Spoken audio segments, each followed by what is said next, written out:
When you think of Vikings, what comes to mind? Horned helmets, longboats, and fierce warriors raiding unsuspecting coastal villages?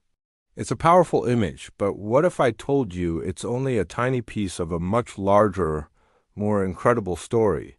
What if these legendary Norse seafarers were also master weavers of global connections, linking cultures across continents in ways you'd never expect? Prepare to have your perceptions of the Viking Age completely reshaped. We're often taught that Vikings were just raiders, confined to the shores of Europe. But that's like saying the internet is only for sending emails.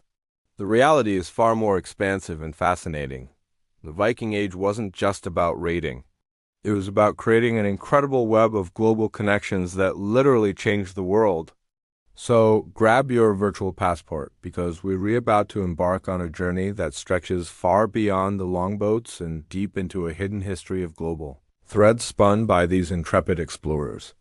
Our journey begins not with a sword, but with a piece of silver. All across Scandinavia, archaeologists have unearthed massive hoards of Viking treasure. But here's the twist. A huge portion of this silver isn't European. It's in the form of Islamic dirhams, coins minted thousands of miles away in cities like Samarkand and Baghdad, the heart of the Abbasid Caliphate. How did they get to the frigid north? The answer lies in a series of vast river highways. Picture this: Viking traders, known as the Russ, loading their ships not with weapons for raiding, but with goods like honey, wax, furs, and amber. They would navigate the treacherous rapids of the Dnipro River, heading south to the magnificent city of Constantinople, the capital of the Byzantine Empire. The Norse called it Miklagard, the Great City. Here, they traded their northern goods for silks, spices, and wine. Some even served as elite mercenaries in the emperor's personal guard, the legendary Varangian Guard. Simultaneously, other Vikings traveled the Volga River, a route that took them eastward, deep into the heart of Central Asia. They interacted directly with merchants of the Abbasid Caliphate, exchanging their precious furs for the shimmering silver dirhams that would eventually be buried back in their homeland. These silver trails are the physical proof of a thriving, sophisticated trade network that connected the Baltic Sea to the Black Sea and the Caspian Sea. The Vikings weren't just on the edge of the world. They were a vital link connecting the Christian West with the Islamic East. Now, let's turn our compass westward. While the Russ were paddling towards Baghdad, their cousins were making waves across the Atlantic. We all know about their raids on Britain and France, but their influence went far beyond simple pillaging. They founded cities. Dublin, one of Ireland's most vibrant hubs today, was established as a Viking long fort, a naval base. They settled vast swaths of England, creating the Danelaw, which left a permanent mark on the English language, with words like sky, leg, and window coming directly from Old Norse. They sailed up the Seine to besiege Paris and were eventually granted the entire region of Normandy, the land of the Northmen, to stop their attacks. But their ambition didn't stop at the edge of Europe. They colonized Iceland, pushed on to Greenland, and from there, they made a leap that would rewrite history. Around the year 1000, a full 500 years before Columbus, a group of Vikings led by Leif Erikson landed on the shores of North America. We know this isn't just a saga or a myth. At L'Anse aux Meadows in Newfoundland, Canada, archaeologists have uncovered the undeniable proof: the remains of a Viking settlement. There are Norse-style longhouses, a forge for working iron, and artifacts that could only have been left by these seafaring Scandinavians. They called this new land Vinland. This wasn't just a visit. It was an attempt at settlement, a direct pre-Columbian contact between the Old World and the New, facilitated by the incredible maritime technology and sheer daring of the Vikings. This global network wasn't just about moving goods. It was about moving ideas, cultures, and beliefs.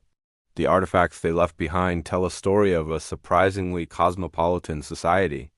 In a Viking Age grave in Birka, Sweden, archaeologists found a ring inscribed with "For Allah" in Arabic Kufic script. On the island of Helg, they discovered a small Buddha statue, likely originating from northern India and traveling over 5,000 miles along those same trade routes. In Viking graves in England, we find fragments of Chinese silk, the most prized luxury textile of the era. These weren't just trinkets. The Vikings were keen observers and adopters. They learned new shipbuilding techniques, absorbed artistic styles, and integrated foreign customs. This was a two-way street. Just as they left their mark on the lands they visited, the world left its mark on them. The image of a homogeneous, isolated Viking society shatters when you look at the evidence. They were merchants, mercenaries, explorers, and settlers who were deeply embedded in the major currents of the medieval world. They weren't just participants in a global network. They were a primary engine creating it. So, what is the true legacy of the Viking Age? It's far more than horned helmets and berserkers. The Vikings fundamentally redrew the map of the known world. Their voyages connected 4 continents: Europe, Asia, Africa, through trade with the caliphates, and North America. They created trade routes that became the arteries of commerce for centuries. Their settlements grew into modern cities, and their genetic and linguistic legacy is woven into the DNA of nations from Russia to Britain. They forced Europe to reorganize its defenses, contributing to the rise of feudalism and fortified castles. Their spirit of exploration pushed the boundaries of what was thought possible, paving the way for future ages of discovery. The Viking Age wasn't an isolated chapter in Northern European history. It was a pivotal moment in global history. It was a time when longboats from the north became the threads that wove a new, interconnected world. The next time you hear the word Viking, I hope you'll think beyond the battlefield. Think of the silver trails to Baghdad, the great city of Constantinople, and the misty shores of Vinland. History is so much richer and more complex than the headlines and popular myths suggest. Thank you so much for joining us on this journey through time. If you enjoyed this exploration, please hit that like button and consider subscribing for more deep dives into our amazing shared past.